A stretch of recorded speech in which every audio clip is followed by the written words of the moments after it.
Calm down.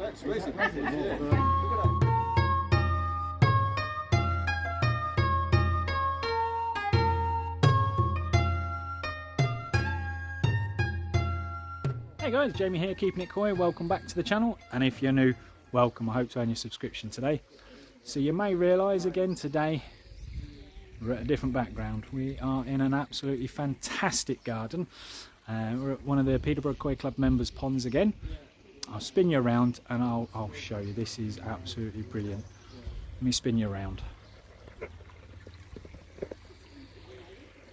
So here we are at an absolutely massive pond. This is about 6,000 gallons. Now who says you can't run a 6,000 gallon pond with a retro system? It's pump fed, retro bottom drain in the middle down there somewhere.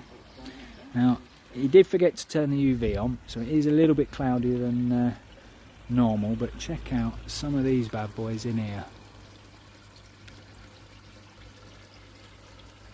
I don't know how well you guys can make these out. Let me get a bit of a closer look.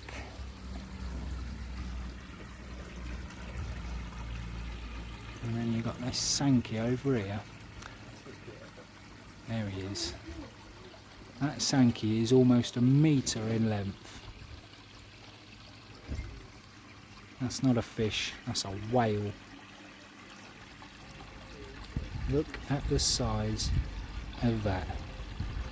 Bear in mind guys, he's like 4 or 5 foot down on the bottom at the minute.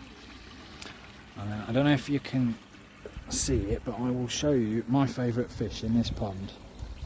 It is absolutely stunning. It's down here on the bottom. I don't know if it's going to come out very well, but look at that Orchiba down there. He's on the move. Yeah, I don't know if you guys can see it because it's quite bright out here today and I'm struggling to see my phone screen. But yeah, absolutely stunning. Orchiba, I guess I would say is 90-ish centimetres. He's an absolute beast. I really hope it's coming out on the video. But yeah, got a mini Bakki shower lot for a return on there. And he's getting ready to upgrade his filter system. Similar drum to myself. It's the same size, but obviously being pump fed, he's got the pump fed system. A good old oase drums. Now, you haven't seen inside mine for quite a while now, or at least while it's empty.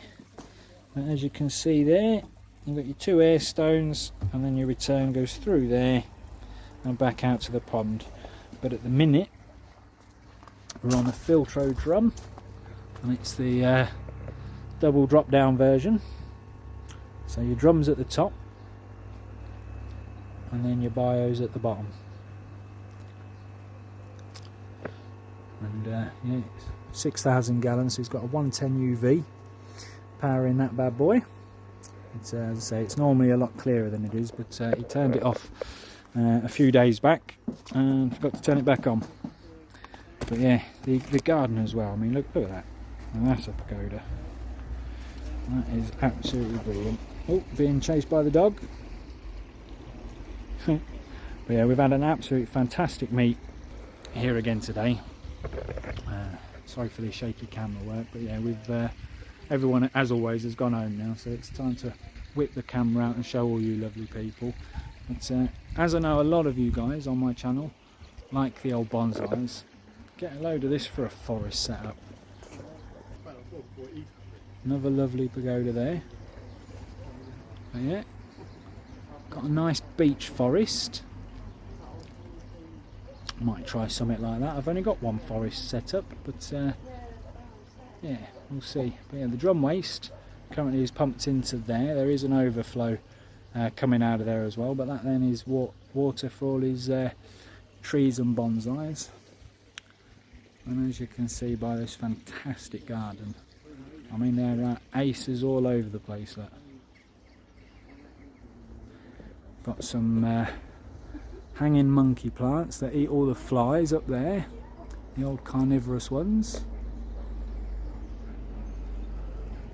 big old larch tree.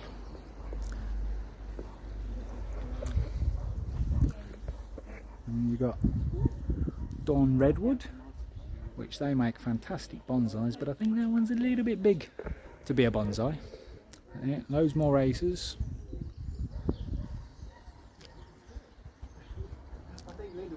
More aces.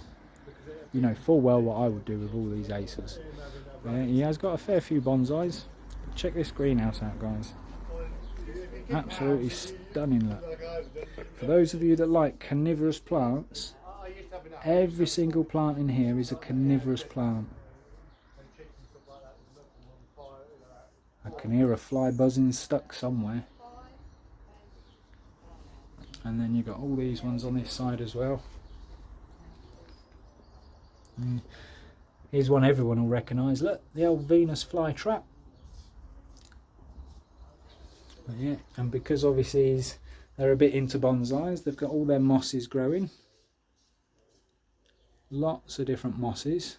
Quite like the idea of that, but I don't have a greenhouse. Yeah, there's a fly buzzing in one of these here somewhere. I don't know if you guys can hear it.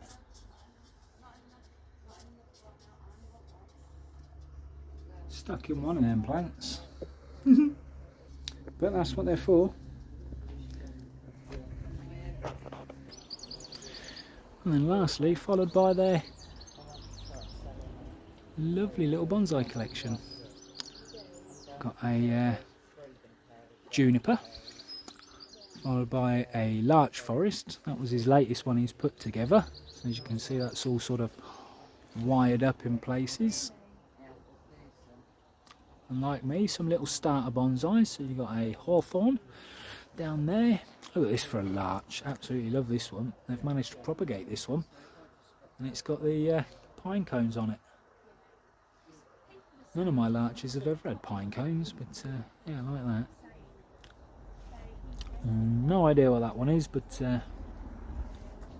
that's usually used for hedges and that sort of thing, I think. Lovely hawthorn with some great movement in that trunk. Love that one.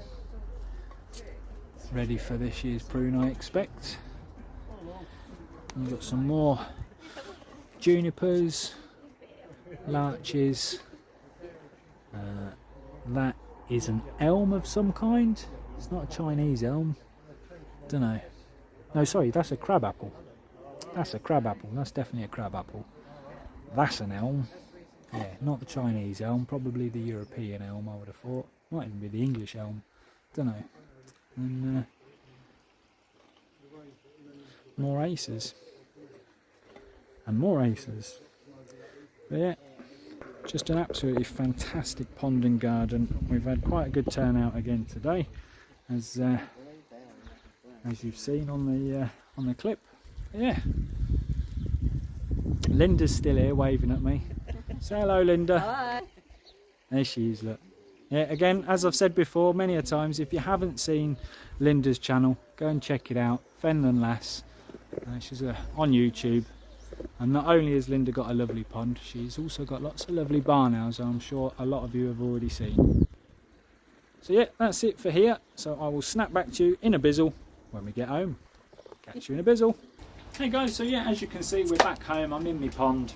But yeah, first things first. Want to thank Dan from the Koi Club for giving me some of this GRP primer. This is for the concrete, for bonding GRP laminate. So basically I'm going to put that over the concrete floor, and that's going to completely seal it then, ready for fiberglassing, so there'll be no loose dust and bits of concrete and anything like that that's going to get stuck in the fiberglass. So I'm going to get the vac out, vacuum the floor, make it nice and clean, and then get that painted. I'm also going to clean the bottom drain as well. So let's go down, have a look at the floor, and we'll show you what I'm doing. As you can see, the floor is solid and set and ready to go. But what I'm going to do first is I'm going to get the vac in here, give the whole floor a quick vac. I'll get the pond vac as well and drain out the bottom drain. I'm 100% sure now that's holding water. We haven't had any rain in here since the walls went up, which was about 4 weeks ago now, and it's dropped an inch in 4 weeks, and that's only due to evaporation. Obviously, if the pond was filled up, that's what, I don't know, 100 mils of water, if that, that wouldn't even be a millimetre off the top of the pond. So yeah, I'm 100% sure that's just down to evaporation. So I'll get that cleaned out, but I'm going to get it vacked first, because I know full well if I start cleaning that out, I'm going to get water everywhere, and that'll make vacuum a bit tricky. So I will snap back to you in a bizzle.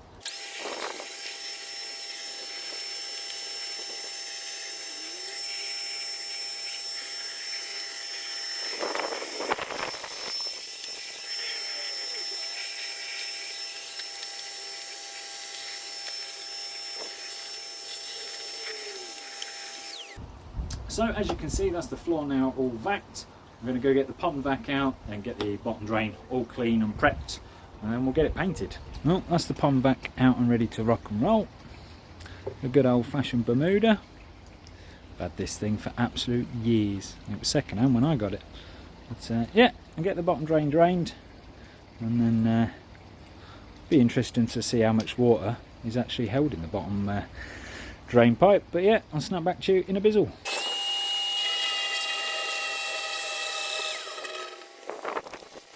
Well, that didn't make half as much mess as I was expecting it to, but yeah, we'll have a look. So there's a tiny little dribble at the very bottom. Don't know if you guys can quite see that down there, but yeah, that's pretty much all the water out anyway. Yeah, let's have a look how much water is in that bottom drain then. Yeah, so that is what is in my bottom drain, and that about comes up to there, about 3 or 4 inches deep in that bucket. So yeah, an awful lot of bits of concrete and brick was in there. So yeah, get that cleaned out, put that back, and then on to the next bit. So yeah, now I'm going to get me scrubby, shake off some of the water, because we don't want loads of water in there. And give this a bit of a clean ready.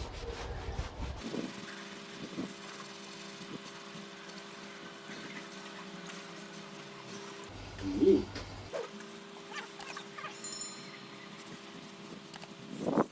It's a lot better than it was. Just going to get some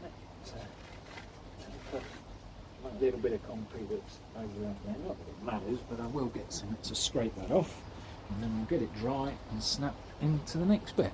Well, I have no idea if you're supposed to use a brush or a roller, but the instructions say either or. So there's my GRP stuff. I'll stick that in there, and we'll start working our way around. I've decided to use a big brush. We'll see how we get on.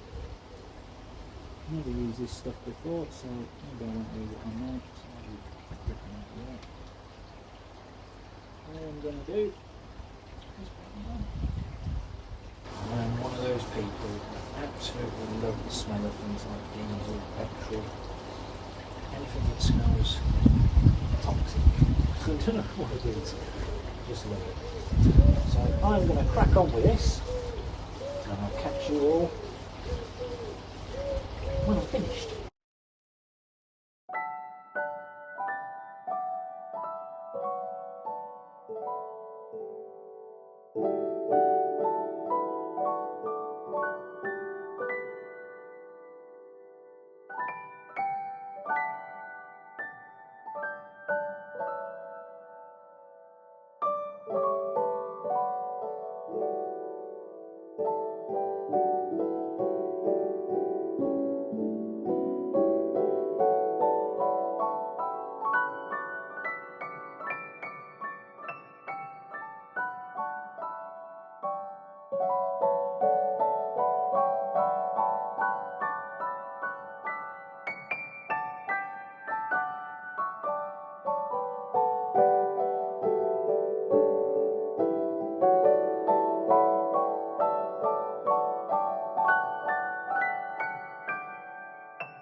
And there we have it, guys.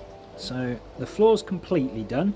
What I've also done with the dribble that was left in the pot, literally used the whole pot up. That's now pretty much empty. There might be a drip or two left in there, but yeah, all I've basically done is just gone round the very edge of the top where the fiberglass is going to be rolled onto, all the way around. Whether it's a good idea or not, I have no idea, but I've done it anyway. Yeah, so I've done all that, and I've also, as you can see, the little bit of rendering I did, that's all done as well, all the way around the window frame. So yeah, that's all done and ready for fiberglassing. So now 2 more jobs left and then we'll get it fiberglassed. So one job, I need to re-core drill a hole down there for my return, get a new one of them, and then get that hole cut. Once that hole is cut, I can then put these in. My roof rack works, got some of that back, got the old king span, 25mm, 3 sheets, if my maths are correct, should be perfect to go around there. Core drill hole, put king span in, tape it together, get it fiberglassed, and that will then be ready for the window. But yeah, the window might take a little while longer because they're not cheap. Don't need a massive window, it's about 900 by 900 I think that I'm gonna need, but yeah, they ain't cheap, so that might have to wait just a little bit longer. So yeah, all in all, it's been a really good day. Obviously we've had the Peterborough Koi Club meet this morning. Just want to thank Linda. You may know Linda from Fen and Lass. She's given me a lovely mug. So thanks, Linda. And on the bottom, catch you in a bizzle. So yeah, really happy with it so far. Again, massive thank you to Darren and Jane for having the Peterborough Koi Club down to their pond. What an amazing pond it really was. Some of them fish, donkeys. They're not fish, they're donkeys. Stick a saddle on them, go for a ride. But yeah, no, we had a fantastic day down there yesterday. You've seen the jobs I've got left to do, so one of the next videos I'm sure will be one of those jobs, probably both, and get the core drill bit, and we'll get the core drilling and the insulation done on the same day. I can't do that today, although I've got enough time to get somewhere and find a core drill bit. I need to let all that GRP stuff go off fully and fully dry, otherwise the bits of concrete and cement as I'm drilling through are just going to fall in it and go hard, and that wouldn't be no good. So yeah, I now need to mow the lawn. So on that note, guys, thanks all for watching. Like the video if you haven't already, and we will catch you all on the next one.